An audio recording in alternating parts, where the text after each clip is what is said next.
সন্মানীয় সদন, যোৱা 21 মে তাৰিখে আৰম্ভ হোৱা ষষ্ঠদশ অসম বিধানসভাৰ প্ৰথম অধিৱেশন 5 দিনা কাৰ্যসূচীৰে সম্পন্ন হোৱাত আজি সামৰণি পৰিল। মাননীয় প্ৰতিম অধ্যক্ষৰ অধ্যক্ষতাত অনুষ্ঠিত হোৱা প্ৰথমখন বৈঠকত নৱনিৰ্বাচিত মাননীয় সদস্যসকলৰ শপত গ্ৰহণ, অধ্যক্ষ নিৰ্বাচন আদি কাৰ্যসূচীৰে প্ৰথম দিনৰ বৈঠক সম্পন্ন হোৱাৰ লগতে পৰৱৰ্তী দিনত মাননীয় ৰাজ্যপালৰ অভিভাষণকে আদি কৰি বিভিন্ন গুৰুত্বপূৰ্ণ কাৰ্যসূচী গ্ৰহণ কৰা হয়।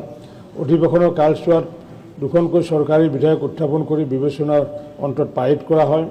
চলিত অধিৱেশনত সমৰূপ নাগৰিক সংহিতা বিধেয়ক 2026ৰ দৰে গুৰুত্বপূৰ্ণ বিধেয়ক পাৰিত হোৱাৰ লগতে নাৰী সবলীকৰণৰ মহান উদ্দেশ্য আগত ৰাখি সংসদীয় ব্যৱস্থাত মহিলাৰ সংৰক্ষণৰ পোষকতাৰ এটা গুৰুত্বপূৰ্ণ চৰকাৰী প্ৰস্তাৱো গৃহীত কৰা হয়।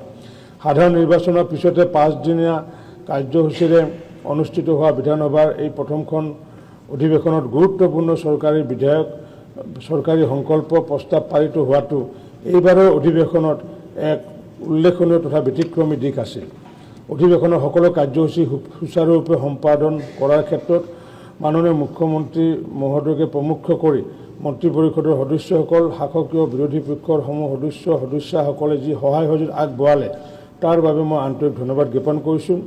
বিধানসভাৰ সচিবৰ লগতে সচিবালয়ৰ প্ৰতিগৰাকী বিষয়া কৰ্মচাৰী, ৰাজ্যৰ মুখ্য সচিবকে আদি কৰি ৰাজ্য চৰকাৰৰ বিষয়া কৰ্মচাৰীসকল, আৰক্ষী সঞ্চালক প্ৰধানৰ নেতৃত্বত নিৰাপত্তাৰ দায়িত্বত থকা জোৱানসকল, সংবাদ মাধ্যমৰ মোৰ বন্ধুসকল, অসম বিধানসভাৰ তৰফৰ পৰা মই আন্তৰিক ধন্যবাদ আৰু কৃতজ্ঞতা জ্ঞাপন কৰিছোঁ।